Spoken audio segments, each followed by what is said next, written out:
Sun. Saya Agus Abdul Haris, juru pelihara dari Balai Pelestarian Cagar Budaya atau yang lebih disingkatnya BPCB Banten.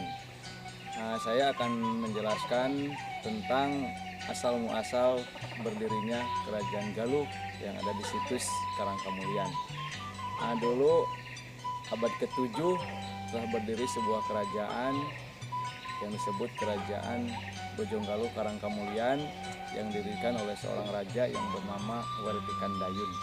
Weritikan Dayun mendirikan kerajaan yang ada di Karangkamulian yang luasnya yaitu 25 hektar, yang seluruh lokasinya yang ada di sini yaitu 9 lokasi. 25 hektar itu dilingkari antara dua sungai yaitu Sungai Citanduy dengan Sungai Cimuntur. Dulu Weritikan Dayun mendirikan kerajaan Karangkamulian dalam dilihat dari strategi keamanan. Dilingkari antara dua sungai yaitu Sungai Citanduy dengan Sungai Cimuntur. Yang pertama yaitu untuk benteng pertahanan. Yang kedua alat transportasi. Karena zaman dulu tidak ada kendaraan seperti sekarang ini. Jadi alat transportasinya lewat sungai. Makanya tadi di depan ada keterangan yang menghubungkan kerajaan Majapahit dengan Pajajaran. Karena di situ di pertemuan sungai ada dermaga kuno. Itu dulu dijadikan sebagai tempat transit antara dari kerajaan Majapahit ke kerajaan Galuh. Adapun di sini raja-rajanya ada 9 raja. Yang pertama tadi pendiri kerajaan pertama yaitu Weritikan Dayun, yang kedua yaitu Mandi Minyak, yang ketiga Bratasenawa, yang ketiga Purbasora, yang kelima yaitu Sanjaya, yang keenam yaitu Prabu Adimulya Sanghyang Cipta Permana Dikusuma, atau yang lebih terkenalnya itu Prabu Galuh Ratu Pusaka. Sedangkan raja yang ketujuh yaitu Tamperan Brahmawijaya, raja yang ke-8 yaitu Sang Manarah, atau yang lebih terkenal yaitu Ciung Wanara. Sedangkan raja yang terakhir yaitu Dharma Sakti atau yang lebih terkenalnya Guru Muda Lutung Kasarung.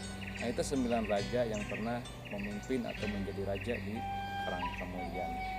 Ini salah satu situs yang ada di Karangkamulian, itu lokasi pertama yaitu Pangcalikan. Yaitu Pangcalikan itu dijadikan sebagai tempat singgasana raja atau tempat musyawarah. Jadi di lokasi Pangcalikan itu lokasinya yang paling luas karena dulu dijadikan tempat musyawarah para raja. Kenapa disebut Pangcalikan? Karena di lokasi Pangcalikan ada sebuah batu yang ukurannya 90 cm persegi bertingkat 5 berwarna putih. Itu masyarakat menduga bahwa itu dijadikan sebagai tempat duduknya para raja, makanya disebut Pangcalikan.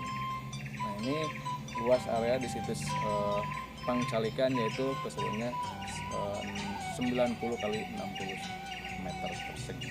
Jadi ini lokasi pertama yaitu yang disebut Pangcalikan.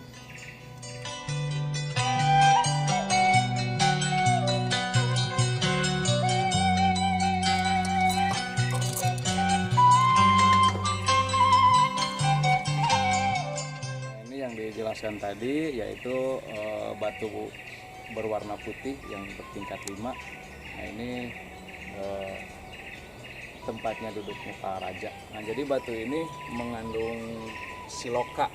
Jadi siloka itu zaman dahulu itu membuat sesuatu itu ada makna. Ini batu ini bertingkat 5 menggambarkan ini rukun Islamnya ada di sini. Terus warnanya putih melambangkan kesucian. Jadi kalau kita kepingin mencapai kesucian itu yaitu harus dihilangkan sifat harus ditanamkan rasa-rasa kejujuran. Jadi Galuh itu kan melambangkan kejujuran. Kalau kita udah menanamkan rasa kejujuran, insya Allah akan mendapatkan kemuliaan. Makanya di sini disebutnya juga Karangkamulian. Karangkamulian itu karang itu suatu halaman atau tempatnya kemuliaan.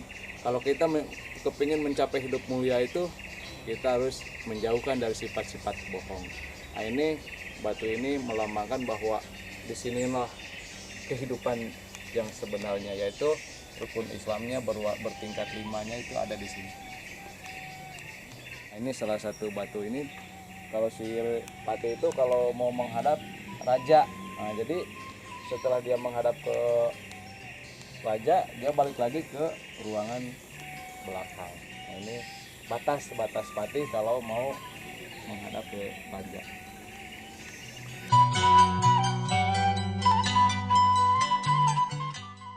Ini salah satu lokasi yang kedua yaitu sabung ayam. Kalau di sabung ayam ini tidak ada bebatuan seperti situs-situs yang lain karena ini dulu dijadikan sebagai tempat sayembara. Nah, jadi Ciumuanara dengan Tamperan Brahmawijaya sayembara di sini untuk merebutkan kerajaan Galuh. Nah, cuman sampai sekarang ada di sini yaitu ada pohon yang sangat unik.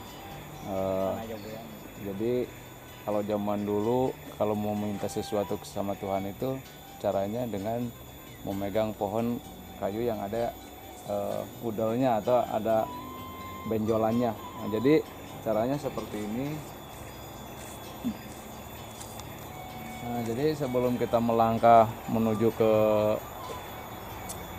sasaran itu kita harus di sini berdoa dulu, meminta sesuatu sama Tuhan Yang Maha Kuasa, apa yang diinginkan diucapkan dalam hati. Nah, jadi setelah kita meminta sama Tuhan, jadi si tangan itu diluruskan sama yang bulat itu, yang benjolannya.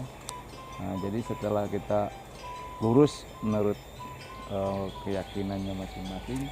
Nah, jadi langkah pertama, nah jadi si matanya udah dipejamkan. Nah, ini posisinya udah merem matanya. Nah, ini harus kepegang pohon ini yang bulatnya. Nah, ini kalau kita bisa nyentuh yang bulat ini, kalau kitanya yakin, insya Allah bakal tercapai cita-citanya. Cuman ini memerlukan keyakinan atau sugesti. Nah, jadi tidak semua orang meyakini. Nah, jadi kalau ada yang meyakini atau mempercayai, nah itu cita-citanya bisa berhasil. Itu zaman dulu menanyakan kepada Tuhan secara langsung.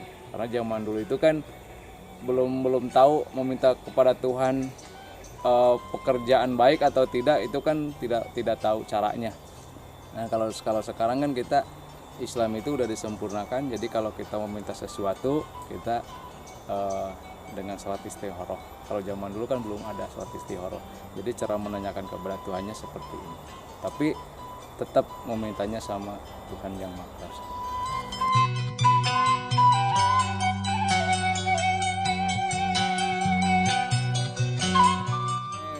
Lokasi yang ketiga yaitu Sanghyang Bedil. Nah, jadi Sanghyang Bedil itu bekas gudang senjata atau penyimpanan alat-alat perang. Nah, jadi di zaman kerajaan Galuh dulu alat-alat perang disimpannya di lokasi yang ketiga yaitu di Sanghyang Bedil.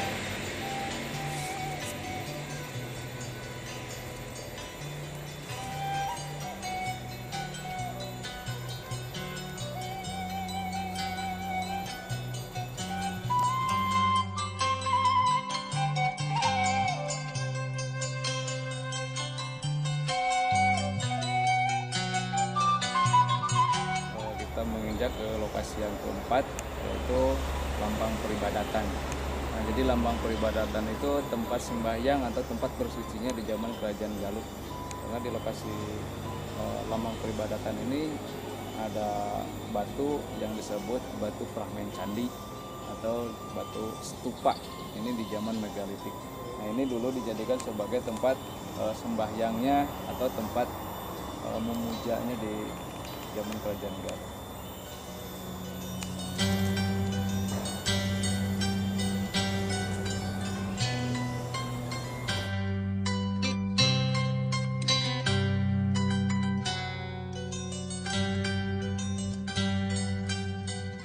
Lokasi yang kelima yaitu Cikahuripan. Nah, di sini yaitu ada sumber mata air. Jadi dua sumber mata air yaitu disatukan menjadi satu, menjadi Cikahuripan. Nah, sumber yang pertama yaitu Citeguh. Citeguh itu berarti kita harus percaya, harus meyakini dulu, keteguhan hati. Sumur yang kedua yaitu Cirahayu. Cirahayu itu keselamatan. Nah, jadi kita harus meyakini bahwa kita meminta keselamatan yaitu di kehidupan. Nah, jadi Citeguh, Cirahayu, Cikahuripan itu, Citeguh artinya keyakinan, Rahayu keselamatan, Cikahuripan yaitu kehidupan. Ini dulu di zaman kerajaan sumber mata air ini udah ada karena dipakai tempat mandinya permaisuri raja. Nah, ini lokasi yang ke-6 yaitu Panyandaan.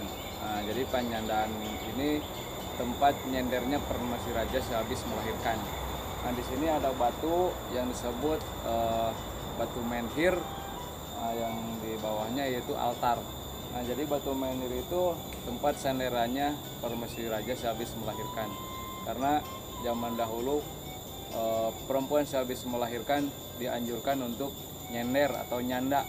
Yang pertama tujuannya untuk memulihkan stamina, yang kedua untuk mengantisipasi si darah putih supaya tidak kena mata. Jadi menurut ilmu kedokteran, perempuan sehabis melahirkan kebanyakan darah putih. Nah, jadi untuk mengantisipasi si darah putih supaya tidak kena mata, jadi dianjurkan untuk nyanda atau nyender. Nah, ini permaisuri raja yang disebut Ibu Dewi Naganingrum pada saat melahirkan, yaitu Cimuanara. Nah, jadi Ibu Dewi Naganingrum setelah melahirkan nyender seperti ini. Nah, jadi duduk di batu bawah ini.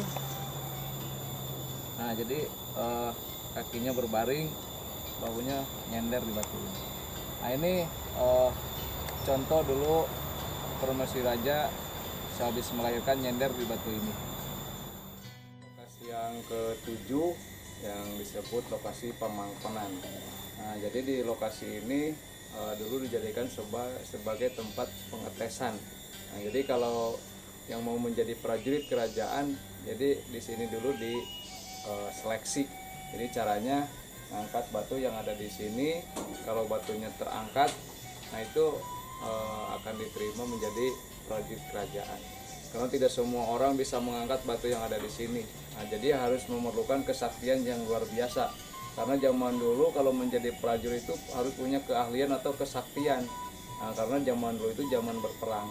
Nah, jadi cara kalau mau menjadi seorang prajurit atau pengawal kerajaan, nah jadi di sini dites dulu atau diseleksi caranya ngangkat. Makanya di lokasi ini disebut Pamangkonan.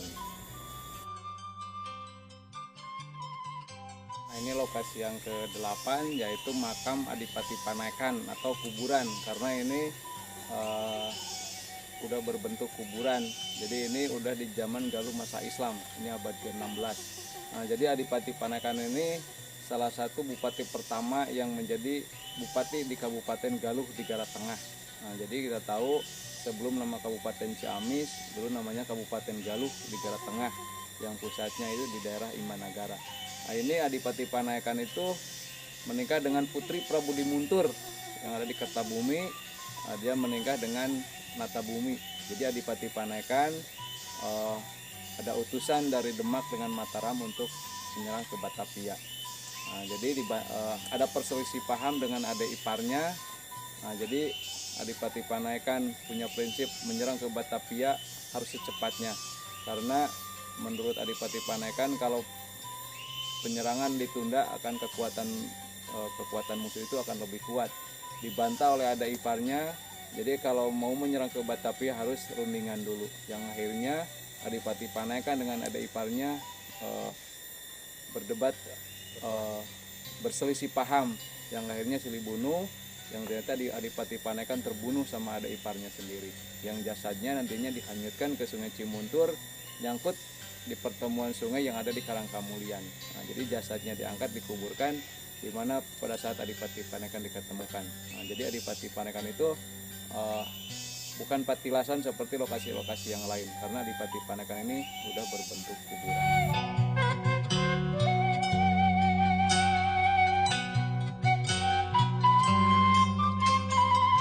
Salah satu lokasi yang terakhir yaitu yang ke-9, yaitu lokasi situs Sifat Tahunan.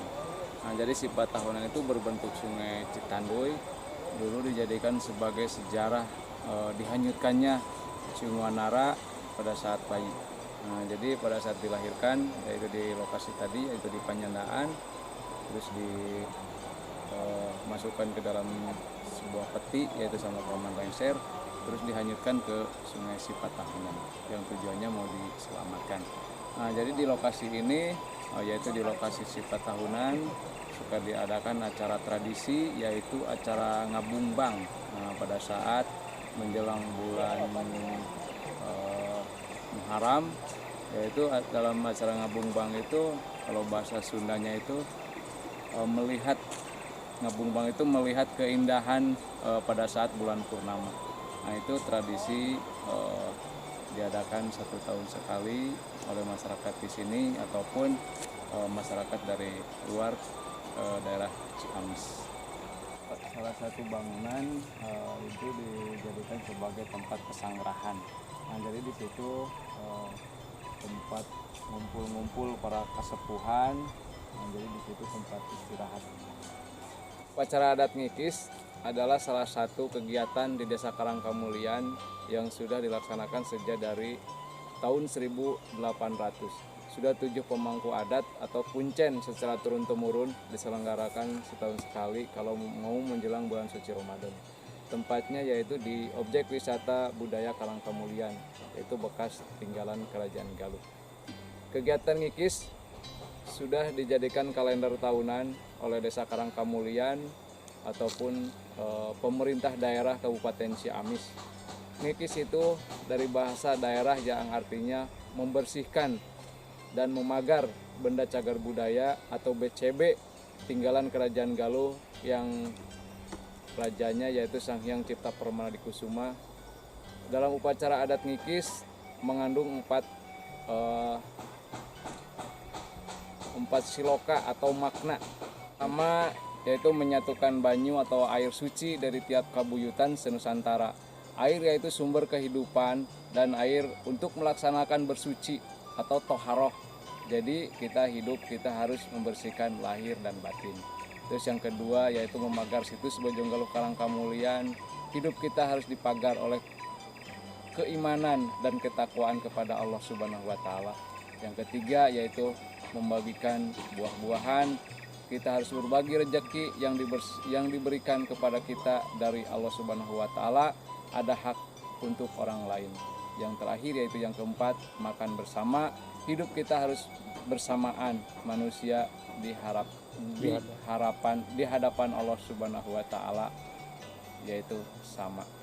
Maksud dan tujuan diadakan ngikis yaitu yang pertama tasakur binikmat kepada Allah Subhanahu wa Ta'ala, yang kedua mempererat tali silaturahim, yang ketiga mendukung pelestarian tradisi dan kearifan lokal yang ada di Kabupaten Ciamis, yang keempat merupakan media untuk memelihara dan mengembangkan adat istiadat budaya daerah jangan sampai dilupakan oleh kemajuan zaman.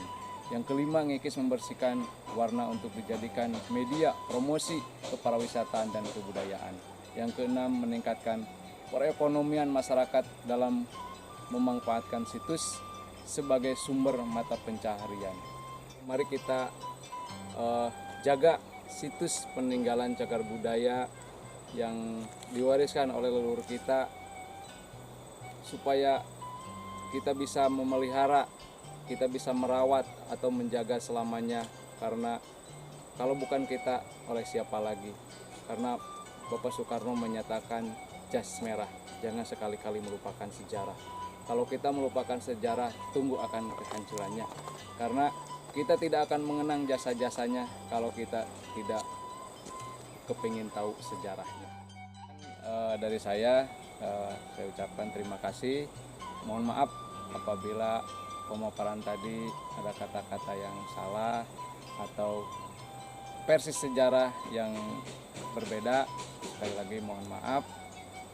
Tutup akhirul kalam. Assalamualaikum warahmatullahi wabarakatuh.